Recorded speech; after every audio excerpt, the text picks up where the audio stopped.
Bonjour, nous abordons aujourd'hui la partie concernant le métabolisme des glucides. Rappelons ensemble les processus métaboliques. Dans les réactions chimiques, les molécules réactives doivent d'abord entrer en collision et avoir une énergie pour déclencher la formation de nouvelles liaisons. Qu'est-ce que ça veut dire? Ça veut dire quand on est dans un milieu de réactifs, pour qu'ils puissent réagir, ils doivent tous les deux se mettre en collision, se rapprocher. Et cette énergie d'activation, on l'appelle comme ça, cette énergie, elle va servir justement à rapprocher les réactifs entre eux pour qu'ils puissent réagir ensemble. Quelques réactions exigent des catalyseurs. Les catalyseurs, c'est quoi? Je vous le rappelle, vous les avez vus en S1, dans la biochimie structurale, en enzymologie. Les catalyseurs sont des molécules qui déclenchent ou accélèrent les réactions chimiques sans qu'ils soient altérés chimiquement. C'est ce qu'on appelle en biochimie les enzymes. Ouvrons une parenthèse sur l'apport alimentaire en glucides. D'où viennent les glucides? Si vous regardez ici, à gauche, les glucides, on les trouve dans les fruits, dans les légumes, dans le laitage, les céréales et les féculents. Donc, tous ces composés vont constituer la nutrition humaine. Et les glucides vont représenter 250 grammes de la ration alimentaire, journalière bien sûr, ce qui représente 50% de la ration énergétique. Alors voyons voir cette diapositive qui nous parle des réserves énergétiques qui se trouvent dans notre organisme. Et on voit ici la première ligne, l'ATP, une grosse molécule, 507 grammes par molécule, par mol d'ATP, ce qui représente 30 kJ par mol. Une seule liaison riche en énergie par mol, ce qui représente donc 507 grammes, ce qui est évident ici, par liaison riche en énergie. Et on a, de cette façon, à peu près 124 215 grammes par 24 heures. Et l'ensemble donc de l'ATP de notre organisme représente 75 grammes, ce qui couvre à peu près 52 secondes en besoin énergétique de l'organisme seulement, même pas une minute.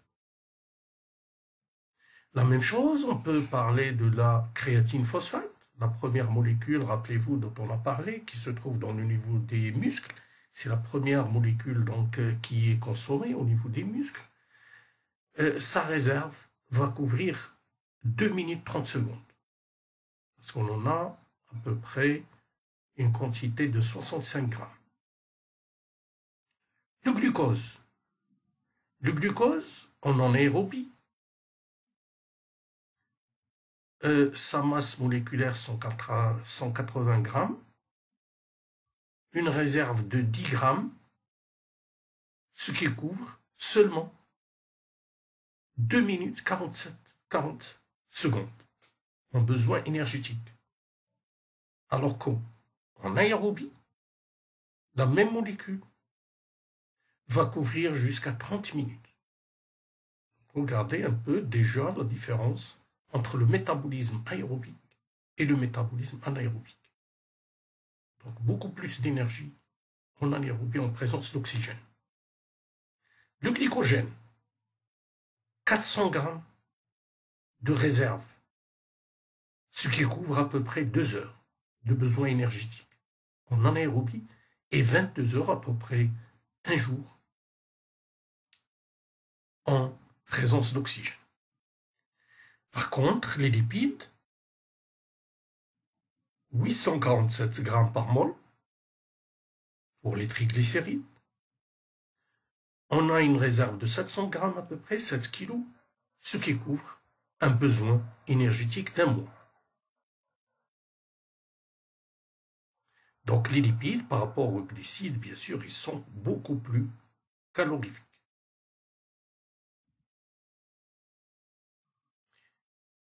Dans ce tableau, on a représenté donc les réserves énergétiques de l'organisme en fonction des tissus et en fonction des composés énergétiques. Par exemple, dans le sang, on a 15 grammes de glucose, 100 grammes de protéines et seulement 5 grammes de lipides sous forme de triglycérides qui circulent dans le sang.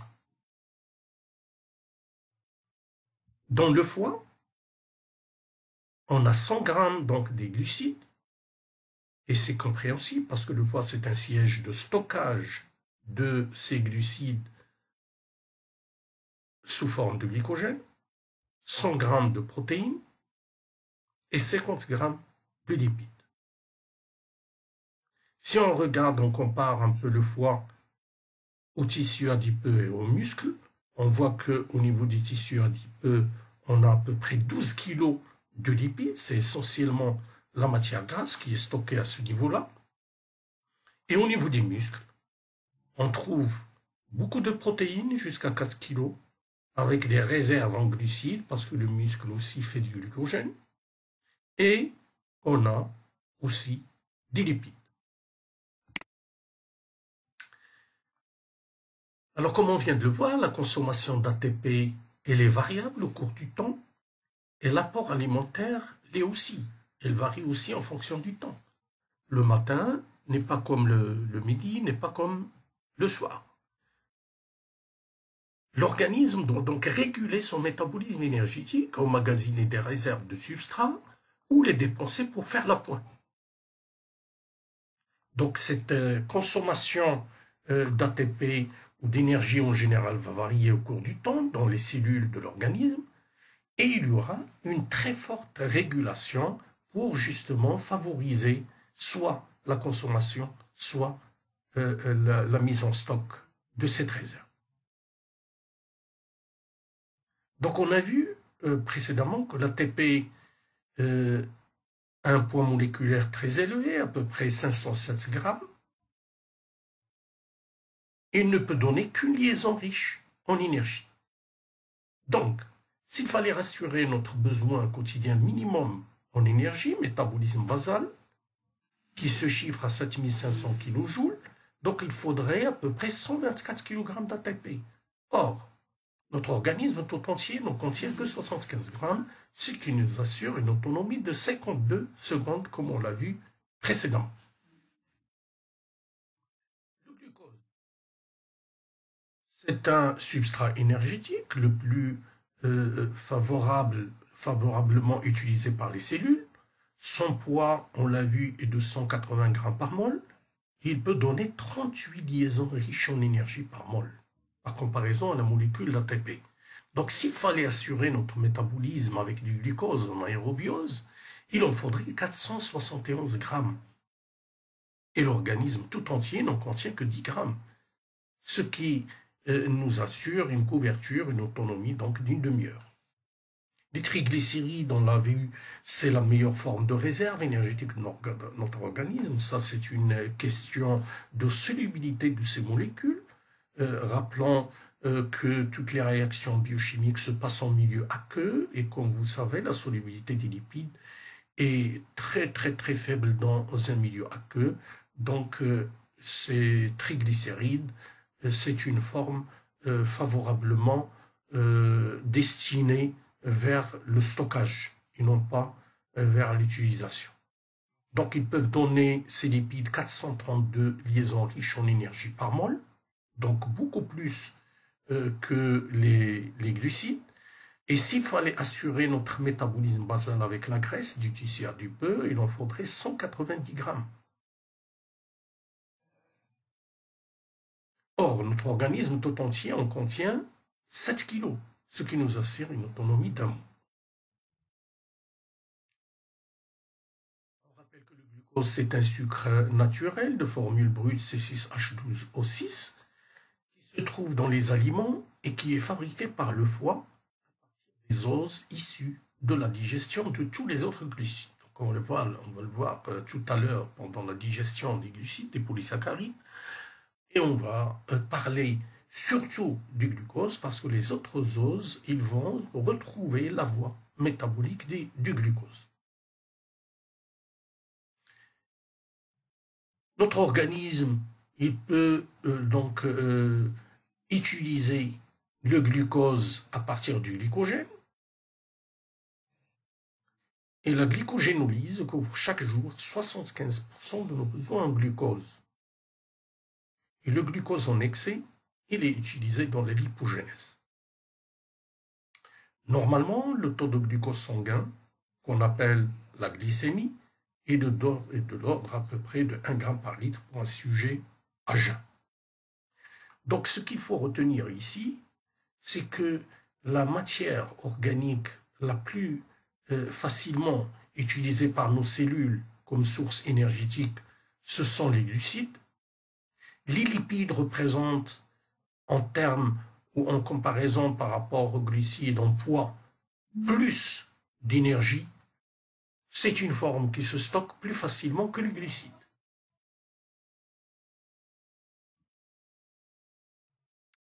Maintenant, quand on parle de la digestion, donc à la fin du repas, 70% des sucres ingérés dans le sang, ils vont être utilisés par l'ensemble de nos cellules pendant les 6 heures qui suivent. 70%, donc il nous reste 30%. Ces 30%, ils pénètrent à l'intérieur des adipocytes où ils sont transformés en triglycérides, en graisse. Le phénomène s'appelle la lipogénèse. Donc, pendant la digestion, 70% sont utilisés pendant les 6 heures qui suivent et 30% sont mis sous forme de stockage, sous forme de graisse triglycéridique dans les adipocytes. La répartition des sucres dans l'organisme à la fin du repas dépend complètement du fonctionnement d'une hormone pancréatique qu'on appelle l'insuline. En effet, on ne peut pas utiliser les glucides, et d'ailleurs c'est la même chose pour toute la matière organique, la cellule ne peut pas utiliser n'importe comment cette matière organique, tout ça est très bien contrôlé, très bien régulé, et les hormones jouent un rôle très important dans ce phénomène de régulation, notamment l'insuline en ce qui concerne le métabolisme des glucides. Comme dans toute entreprise d'envergure, il faut un chef d'orchestre qui va coordonner l'ensemble des organes et qui joue un rôle dans le processus de gestion de l'énergie. Ce rôle est sans doute dévolu au cerveau. Donc le cerveau va coordonner l'ensemble des voies métaboliques des différents organes. Et ensuite, on a les hormones comme l'insuline, le glucagon, l'adrénaline, etc., qui vont jouer un rôle de contrôle, de régulation aussi de ces voies métaboliques. Et ensuite, on le verra un peu plus loin, il y a même des messagers chimiques secondaires comme l'AMP cyclique qui vont s'interférer aussi et jouer un rôle très important dans ces phénomènes de régulation. Alors, pour pouvoir remplir son rôle, le centre de contrôle, on vient de voir, le cerveau, les hormones, etc., doit disposer d'un service de renseignement qui va apporter les informations nécessaires pour justement pouvoir réguler toutes ces voies métaboliques d'une façon stricte. On a mis en évidence en 1994 que ce rôle de renseignement il est joué par une hormone particulière qu'on appelle la leptine. Et des messagers qui vont transmettre ces ordres, stockage ou déstockage, et les jouer par un messager particulier qu'on appelle la protéine UCP2 et qui a été mise en évidence, elle, en 1997. Donc ces deux hormones, leptine et protéine UCP2, jouent un rôle central de régulation, surtout pour le métabolisme lipidique. Voyons voir un peu dans ces diapositives la dissipation de l'énergie des aliments au cours du métabolisme. Si par exemple, on prend une énergie brute de 100 kilocalories, cette énergie de 100 kilocalories va passer par la digestion et seulement 80% continue donc dans la voie de l'organisme et 20% vont être éliminés.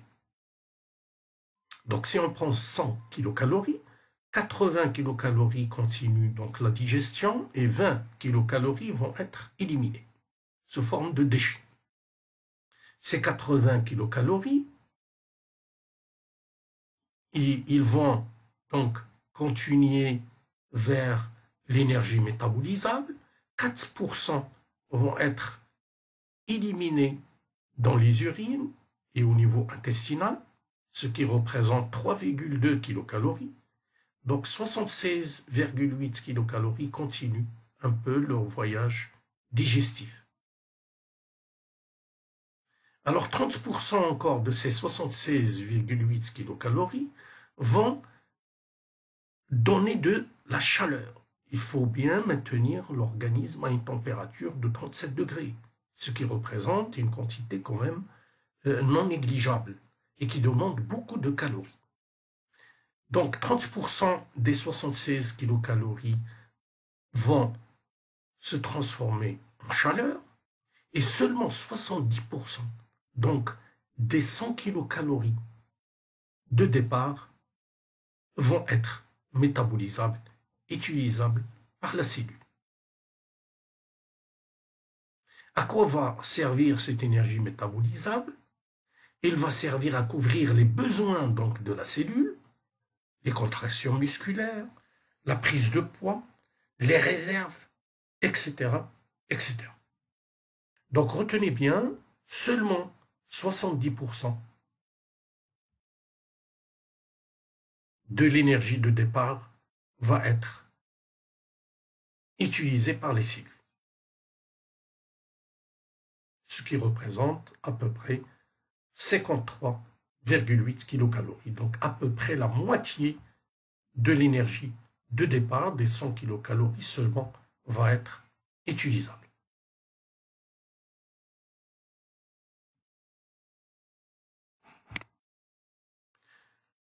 Maintenant, on aborde les voies métaboliques des glucides. Rappelons que les réactions chimiques qui ont lieu dans les organismes vivants sont appelées réactions métaboliques. On a deux types de réactions métaboliques, les réactions anaboliques de biosynthèse, ce qui mène au stockage de l'énergie quand on en a besoin, et les réactions cataboliques, c'est-à-dire les réactions de dégradation des molécules avec libération d'énergie. Qu'est-ce que c'est que la notion d'équilibre chimique? Rappelons, et on l'a vu en S1, la réversibilité ou non des réactions métaboliques, elle est déterminée par la concentration des réactifs et des produits. Donc déjà, on voit ici une notion de concentration des réactifs et des produits. Quand on a un réactif en quantité très grande, ça va favoriser les réactions vers la production des produits. Et au contraire, quand on a beaucoup de produits, les réactions vont être au contraire favorisées dans le sens du retour vers les réactifs. Voici une diapositive que vous êtes maintenant habitué à voir. On l'a vu à plusieurs reprises, notamment dans la première année, en S1. Toute l'énergie de l'univers vient du Soleil. Cette énergie, elle est captée par les plantes. Et grâce au phénomène de photosynthèse, on a la transformation du CO2, de l'eau, et cette énergie donc photonique, en glucides. Et on a dégagement d'oxygène. Voici ce que font les êtres autotrophes, notamment les plantes. Et les êtres hétérotrophes, comme nous, on va transformer donc cette énergie photonique au départ, qui est devenue une énergie chimique. Donc on va la transformer pour pouvoir l'utiliser par nos cellules.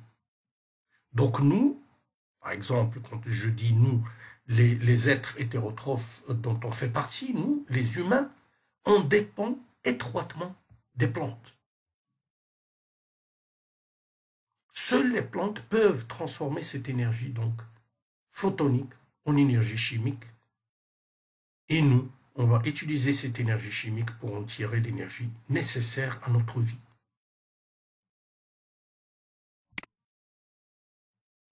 Voyons voir un peu de haut la carte métabolique des réactions biochimiques qui se passent dans nos cellules.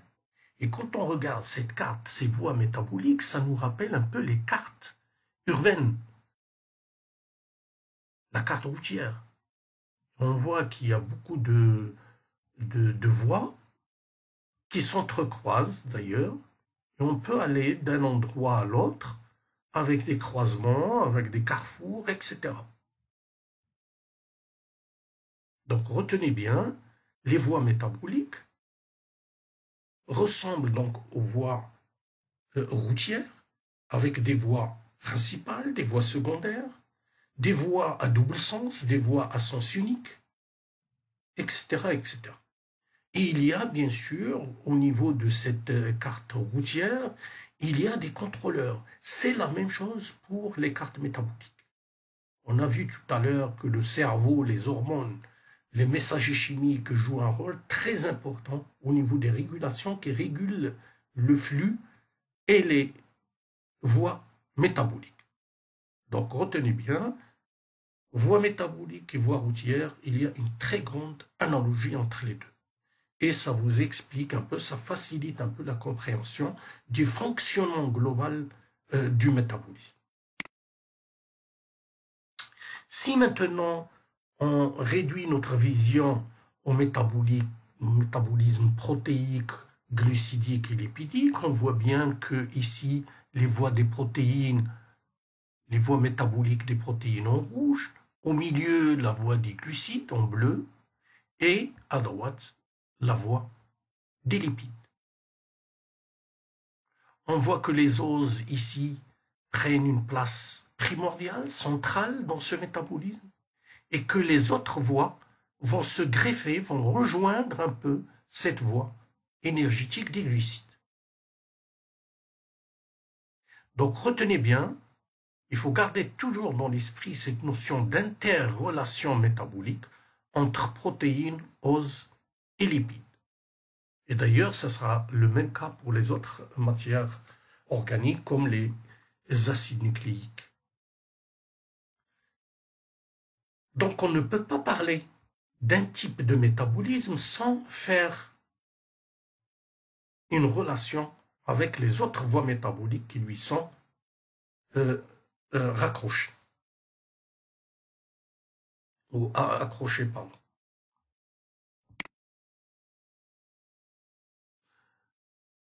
Cette notion donc d'interrelation métabolique, on va la retrouver aussi entre les organes. Par exemple, si on prend un homme, tous les organes constituent des compartiments autonomes, entre guillemets, mais ils sont en relation très étroite avec les autres organes.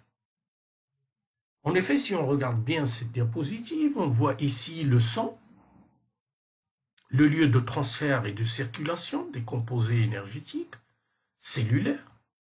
On voit ici donc le cerveau, le muscle, le foie, le tissu adipeux ici en bas. Donc si on suit un peu toutes ces voies métaboliques, on voit qu'ils peuvent irriguer tous ces organes. Donc il y a un échange étroit et permanent d'éléments, de composés métaboliques, d'intermédiaires métaboliques entre tous ces organes.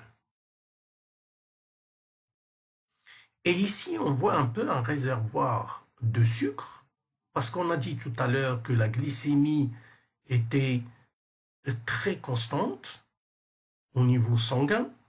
On ne peut pas il est interdit de dépasser une certaine quantité, notamment 1 gramme par litre au niveau sanguin pour nous les humains, et que le composé essentiel de cette glycémie est le glucose. Donc l'alimentation va ramener ce glucose va être métabolisé, va être digéré, on va voir comment tout à l'heure, et il va se retrouver dans le sang. Dans le sang, il va voyager, soit il va aller vers, par exemple, les globules rouges ici, et on a ici, on sait que les globules rouges ne font que fermenter ce sucre pour former donc de l'acide lactique, qui va être envoyé vers le foie pour être métabolisé et reformer le glucose. Il peut irriguer encore ce glucose, il peut aller directement au cerveau pour être métabolisé complètement en CO2 et H2O. Parce que notre cerveau, j'ouvre une parenthèse ici, notre cerveau ne sait utiliser que le glucose, il peut utiliser à peu près jusqu'à 100 grammes par jour. Et le grand utilisateur aussi du glucose, c'est le muscle. On sait aux contractions. Donc, qui dit contraction, dit utilisation d'énergie.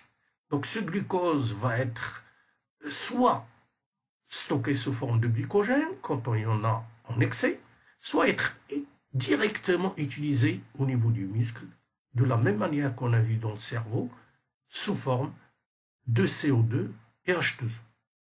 Le muscle fut aussi une partie de fermentation. Donc ce glucose va être fermenté en absence d'oxygène au niveau musculaire pour former l'acide lactique. Et l'acide lactique, par le sang, il peut rejoindre aussi le foie pour être métabolisé.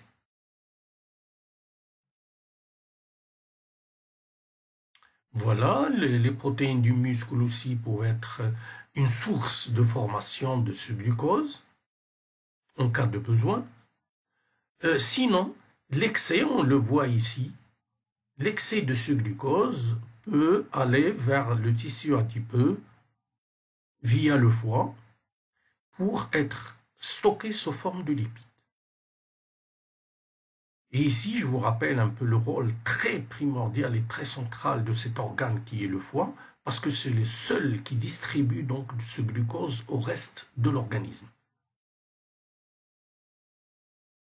Donc le muscle, organe utilisateur, le cerveau, organe utilisateur aussi, alors que le foie, c'est un organe à la fois utilisateur et à la fois qui peut stocker, mais surtout, il peut distribuer en cas de besoin ce glucose au reste de l'organisme et aux cellules utilisatrices. Un organe dont je n'ai pas parlé et qui joue un rôle aussi très important dans le métabolisme des glucides, c'est le rein. Donc c'est une sorte de filtre qui va permettre, donc, en cas d'anomalie, en cas d'excès de glucose dans le sang, de l'éliminer sous forme d'urine. Et d'ailleurs, ce glucose urinaire, il est un signal, un test, justement pour mesurer la glycémie sanguine. On reviendra à ce problème lors de l'étude donc du diabète.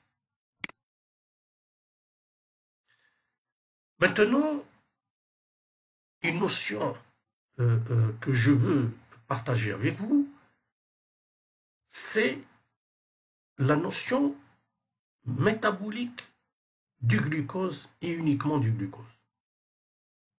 En effet, si on comprend le métabolisme du glucose, ça nous rendra beaucoup plus facile la compréhension des autres métabolismes. En effet, l'importance du glucose vient du fait qu'il peut constituer un précurseur très important pour les autres types de matières organiques. Le glucose, c'est de l'énergie, donc il peut constituer une source pour l'énergie cellulaire, mais il peut donner lieu aussi à d'autres composés dont la cellule en a besoin, notamment des acides aminés, des stérols, du glycérol et des acides nucléiques.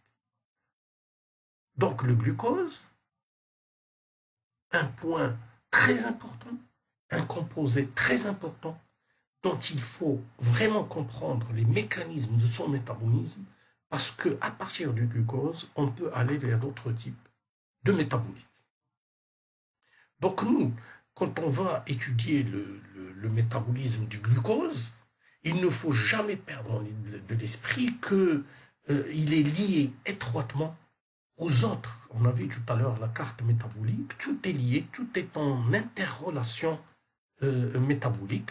Donc nous, quand on se divise un peu la biochimie en sous-chapitres, glucides, lipides, protéines, acides nucléiques, c'est uniquement pour faciliter la compréhension aux étudiants.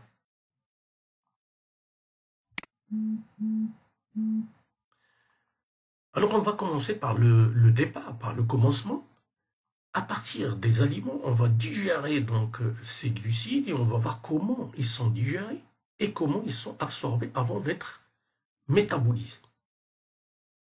Donc le schéma est le suivant, il y aura des aliments, des composés mélangés qui viennent par la voie alimentaire et les glucides, donc qui sont au départ sous forme soit polysaccharidiques, des macromolécules, amidon, glycogène, etc., soit sous forme diolosidique, comme le saccharose, dans le sucre de table.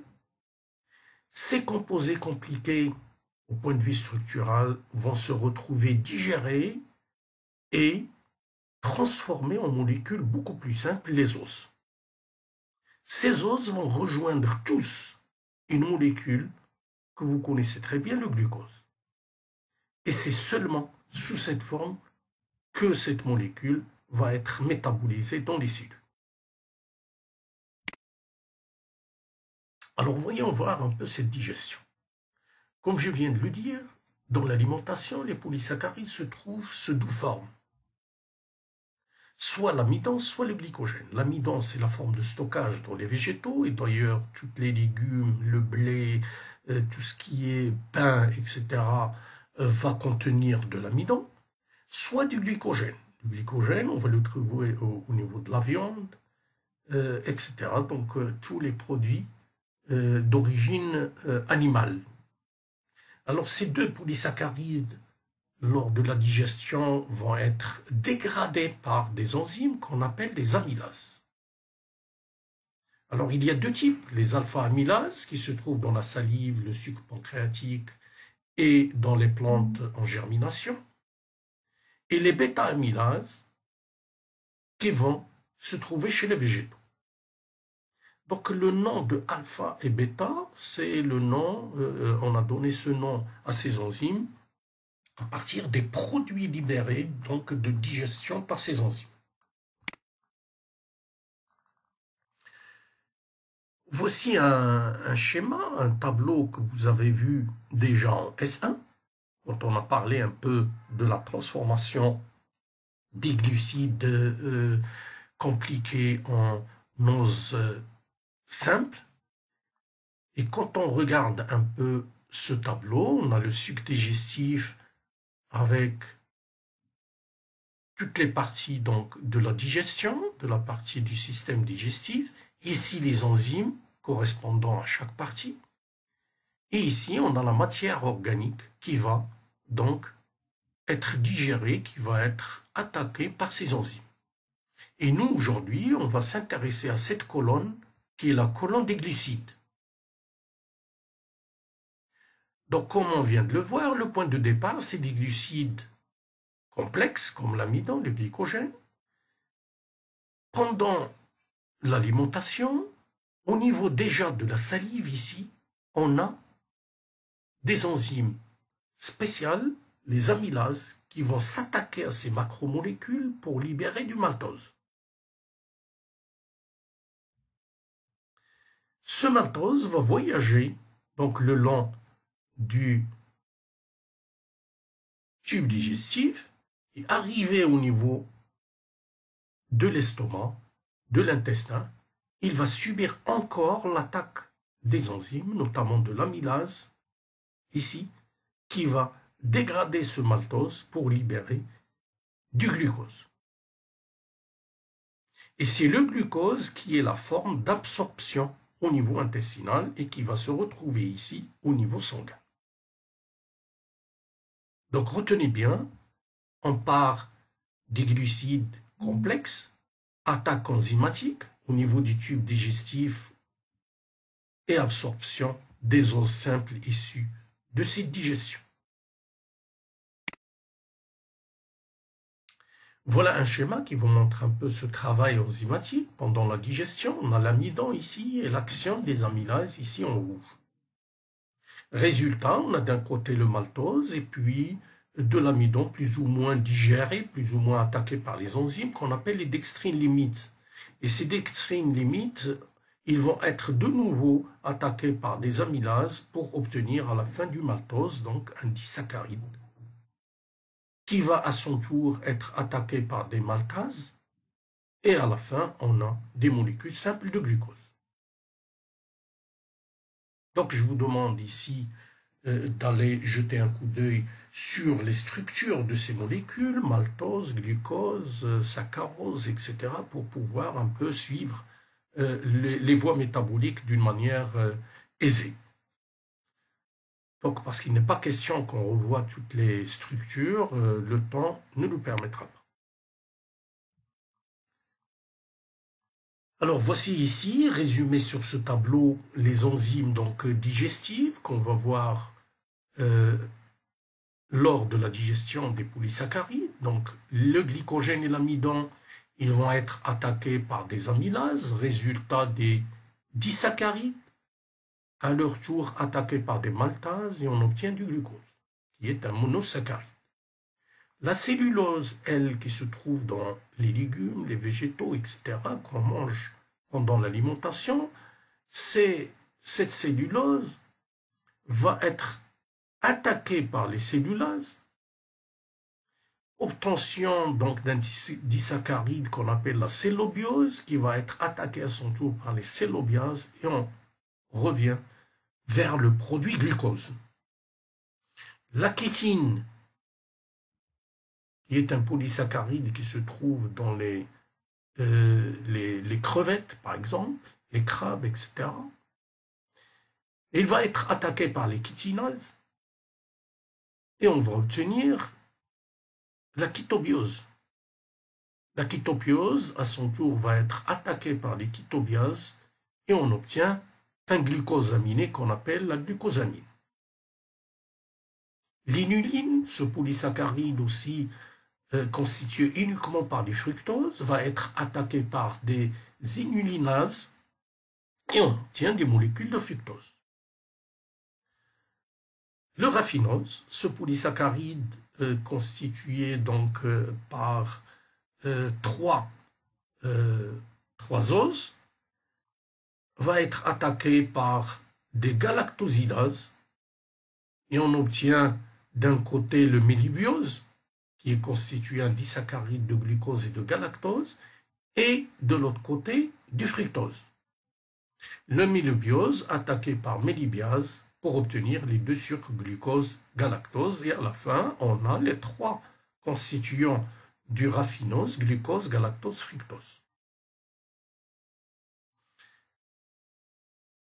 Quand on va digérer donc des disaccharides alimentaires comme tréhalose, lactose et saccharose, tréhalose, tréhalase donne du glucose, lactose, donc le sucre du lait, va être attaqué par la lactase pour obtenir du galactose d'un côté et du glucose de l'autre. Et enfin, le sucre de table, qu'on appelle le saccharose, il va être attaqué par une enzyme spéciale, l'invertase ou la saccharase, pour obtenir du glucose et du fructose. Donc vous avez vu, après la digestion et l'attaque enzymatique, tous les polysaccharides vont se retrouver après la digestion sous forme osidique très simple, sous forme de monosaccharides, et c'est sous cette forme qu'ils vont être absorbés par l'intestin.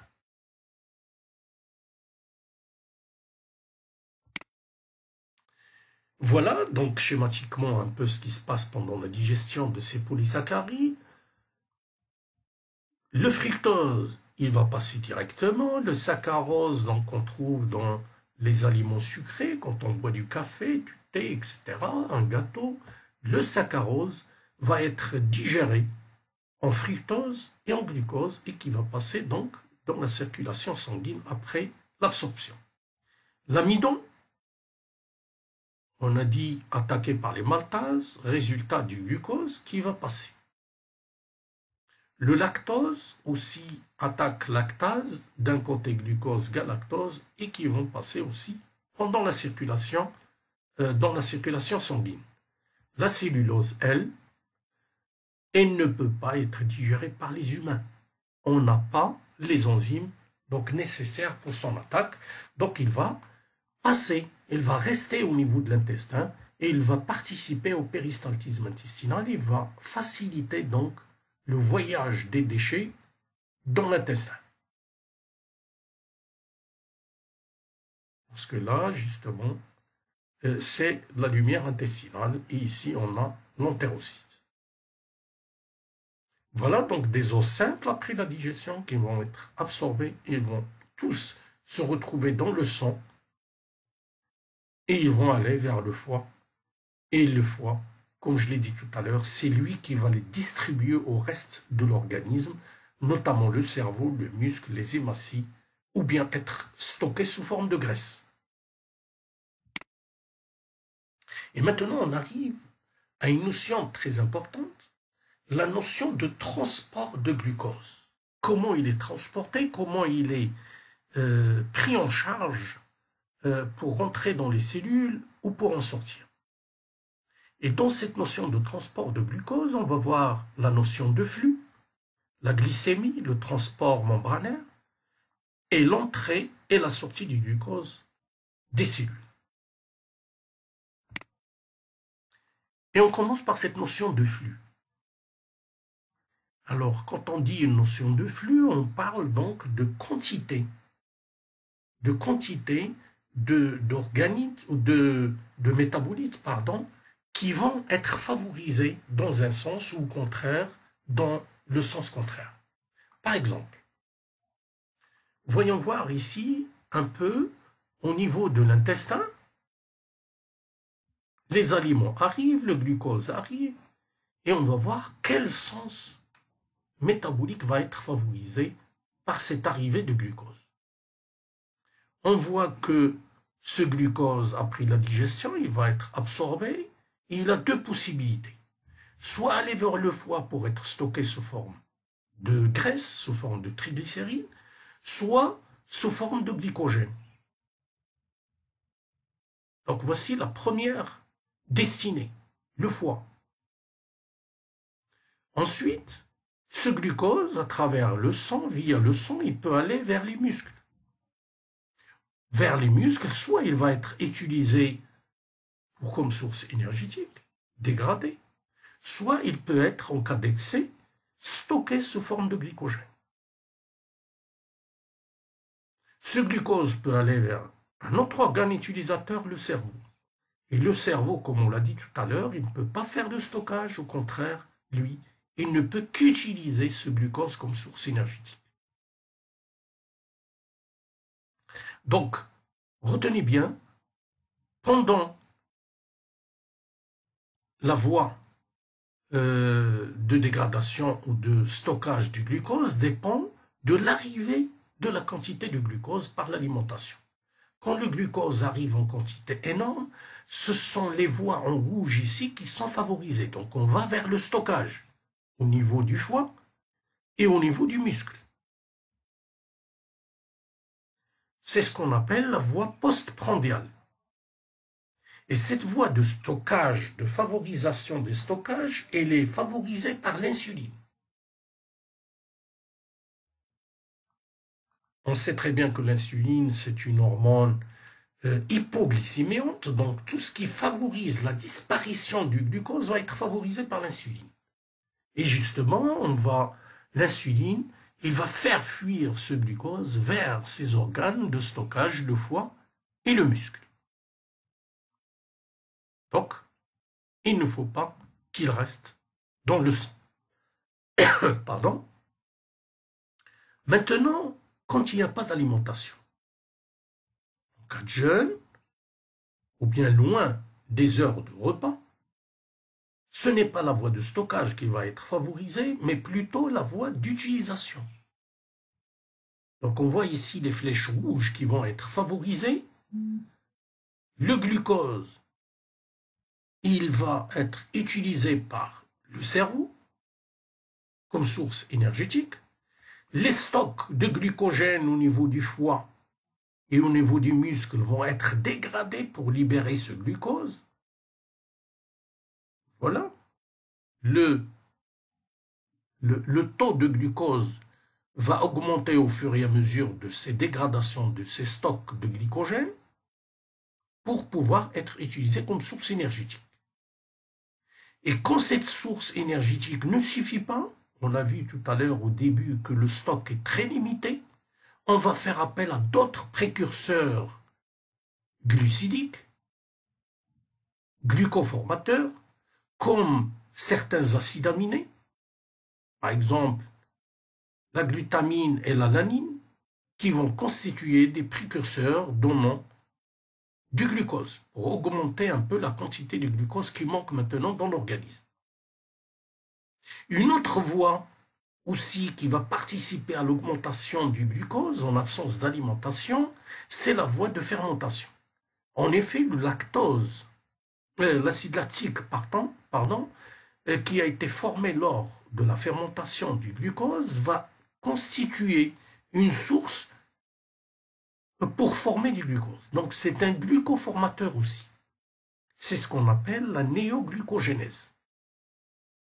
Et on va le voir en détail un peu plus tard dans ce cours sur le métabolisme du glucose. Donc retenez bien, en présence d'alimentation, la quantité de glucose est augmentée au niveau sanguin. L'insuline vient intervenir en urgence pour envoyer ce glucose vers le stockage. Triglycérides au niveau du foie et glycogène au niveau du foie et des muscles. Au contraire, ce flux va s'inverser. On va partir des stocks vers l'utilisation, vers les dégradations, vers le catabolisme. Et à ce moment-là, d'autres hormones vont intervenir, notamment le glucagon et le cortisol. Ce glucagon et cortisol, ces hormones vont jouer le rôle inverse de l'insuline, c'est-à-dire qu'ils vont favoriser l'augmentation de la concentration sanguine en glucose. On va vers le stockage, on va le dégrader et on va former du glucose. Et quand ce n'est pas suffisant, on va faire appel à des précurseurs glucoformateurs, certains acides aminés et l'acide lactique, le lactate.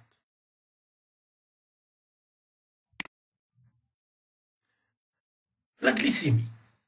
Maintenant, cette glycémie, on l'a vu tout à l'heure, que le glucose est de concentration constante au niveau sanguin. En effet, il n'a pas le droit de dépasser à peu près 1 gramme par litre à jeun. D'où vient cet équilibre homéostatique? Il vient entre deux flux. Le flux hépatique et le flux qui vient de la périphérie, c'est-à-dire des organes utilisateurs du sucre. On a vu que le flux hépatique, lui, le foie, il peut faire deux choses. Il peut stocker le glucose sous forme de glycogène et le libérer en cas de besoin. Et il peut même transformer l'excès de glucose en lipides. Chose que les autres organes ne peuvent pas faire à part le tissu adipeux. D'autre part, on a d'autres organes utilisateurs cette fois-ci de glucose, comme le cerveau, le muscle, etc. Le muscle, on a vu, il peut stocker sous forme de glycogène, mais il ne peut pas le distribuer, il ne peut que l'utiliser pour ses besoins énergétiques. D'accord? Donc, ces deux flux, hépatiques et périphériques, les deux participent justement à définir un équilibre homéostatique de la glycémie. Et retenez bien aussi que cette régulation de la glycémie, elle est assurée par deux systèmes hormonaux, des systèmes qui favorisent la glycémie, hyperglycémiants, c'est le cas du glucagon, l'adrénaline, la cortisol, et de l'hormone de croissance, la GH. Et l'action contraire aux premières, c'est-à-dire une action qui va diminuer la concentration donc, du glucose sanguin, qu'on appelle une action hypoglycémiante. Et elle est jouée par l'insuline. Et en cas de perturbation entre ces mécanismes de régulation hormonale, on tombe dans ce qu'on appelle les diabètes. Alors maintenant qu'on a vu cette notion de flux, on va passer à l'entrée et la sortie du glucose des cellules. Alors comment le glucose va-t-il entrer et comment va-t-il sortir des cellules? Et c'est là où on va parler de transporteurs transmembranaires. Alors voyons voir un peu sur cette jolie diapositive, empruntée donc de l'Internet. On voit ici donc les références. Et j'ouvre ici une parenthèse concernant les références donc, des auteurs. Il faut toujours, la moindre des choses, citer les auteurs qui ont fait ce travail énorme et très intéressant pour faciliter la compréhension des étudiants. Donc, s'il vous plaît, quand vous utilisez quelque chose qui ne vous appartient pas, la moindre des choses, c'est de citer les auteurs et les propriétaires. Donc ça, c'est une notion que vous devez toujours garder à l'esprit. Donc, je ferme la parenthèse. On revient à l'absorption donc de ces sucres, de ces polysaccharides. Après la digestion, on a dit, on obtient des monosaccharides simples qui vont rentrer dans l'entérocyte et de l'entérocyte et vont se retrouver dans la voie sanguine pour aller vers le foie. Donc, au niveau des membranes de l'entérocyte, de chaque côté, à l'entrée et à la sortie, il va y avoir des transporteurs. Et ces transporteurs, c'est eux qui vont prendre en charge la molécule de monosaccharide pour la faire rentrer ou au contraire la faire sortir de l'autre côté vers les voies sanguines. En ce qui concerne le glucose, il va passer ou il va être absorbé par l'entérocyte après la digestion, ici il y a la lumière intestinale, par un transport secondaire actif. Et je vous envoie d'aller jeter un coup d'œil sur le type de transport actif secondaire qu'on a vu en détail dans S1. Pour ceux qui l'ont oublié, ici je vous rappelle un peu que ce passage secondaire actif, il va utiliser l'énergie et cette énergie va venir d'une concentration d'un autre ion, ici le sodium pour le glucose, et le glucose va passer grâce à cette énergie de gradient.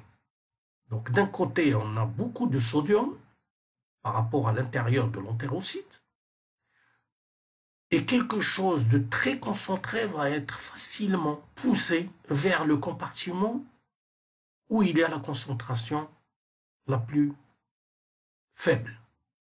Et ce passage de ce sodium va entraîner avec lui des molécules de glucose. C'est ce qu'on appelle un transport actif secondaire. Secondaire parce que l'énergie ne vient pas directement du transporteur ici ou de la molécule qu'on veut transporter, mais d'un gradient, un autre type de molécule, ici en l'occurrence le sodium. C'est un transport, c'est un sympore, donc les deux molécules glucose et sodium vont aller dans le même sens et ils vont se retrouver tous les deux à l'intérieur de l'entérocyte. Cette molécule transporteuse ici de glucose, cette protéine transmembranaire, on l'appelle SGLT. SGS pour sodium, G pour glucose et transporteur pour le transport. Donc sodium, glucose, cotransporteur.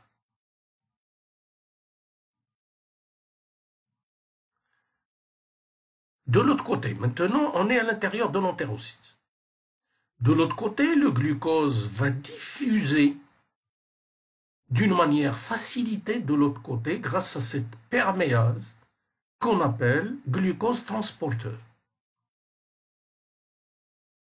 Et on va se retrouver donc dans le sang. Donc retenez bien des transporteurs de glucose de chaque côté de l'entérocyte.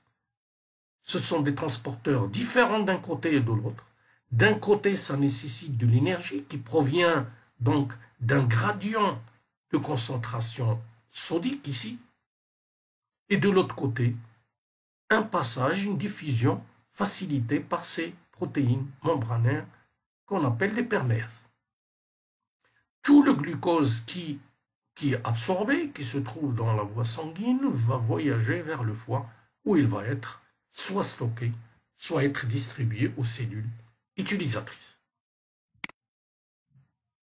Alors comment se fait l'absorption en général des oses? On a vu celle du glucose, mais comment va se passer pour les autres glucoses? Donc il y aura une perméabilité sélective. Alors il y aura plusieurs types de transport de ces glucides. Soit des transports actifs qui demandent et qui utilisent directement de l'énergie, soit, comme on l'a vu pour le glucose tout à l'heure au niveau de l'entérocyte, un transport sodium dépendant, transport actif secondaire, soit un transport, une diffusion facilitée par des protéines qu'on appelle des perméases et qui vont, elles, varier suivant le type dose considérée. Voici une diapositive qui vous montre un peu ces phénomènes d'absorption et ces transports et qu'on a vu en S1. Je vous le rappelle ici. Le glucose ici, on est dans la lumière intestinale, ici la bordure en brosse de l'entérocyte, et ici au niveau de cette membrane entérocytaire, on a des protéines transporteuses donc de ces glucides. Voici les glucides ici donc de la digestion, galactose, fructose, glucose, donc tous des monosaccharides, des os simples. Et on a l'ion sodium en concentration énorme dans la lumière intestinale et qui va favoriser, en passant à l'intérieur de l'entérocyte, faciliter, entraîner avec lui d'autres oses, comme ici le glucose et le galactose. Donc glucose et galactose passent de la même manière en utilisant ces transporteurs avec un transport actif secondaire. Le fructose, lui, passe directement ici grâce à cette perméase spécifique au fructose qu'on appelle GLUT5. Une fois à l'intérieur, on a dit, les oses qui sont rentrées maintenant à l'intérieur vont quitter l'entérocyte par des perméases, par une diffusion facilitée par ces protéines transmembranaires et ils vont se retrouver tous dans le sang. Le sodium, maintenant, quand il est en concentration énorme après le passage de ces oses à l'intérieur de l'entérocyte, il va quitter obligatoirement l'entérocyte grâce à cette pompe sodique potassium dépendante et qui va utiliser comme source d'énergie de l'ATP. Donc on va rejeter, on va faire revenir les sodiums au milieu extracellulaire pour pouvoir aller entraîner, faire rentrer d'autres molécules d'ose qui arrivent par les voies alimentaires. Reste à vous préciser aussi les types de transporteurs. Ici, on a parlé donc des deux types, les SGLT et puis les GLUT. En ce qui concerne les GLUT, il y en a de plusieurs types qui sont spécifiques à chaque type de dose. Il y en a 5 types. La GLUT1, qui est principalement visible au niveau des érythrocytes et des neurones. La GLUT2, elle, on va la trouver dans les hépatocytes et les cellules bêta du pancréas. La GLUT3, principalement située au niveau des neurones. La GLUT4, dans les cellules musculaires et les adipocytes. Et la 5, la GLUT5, elle est située au niveau de l'entérocyte et des spermatozoïdes, et on l'a vu ici concernant le passage du fructose. Merci.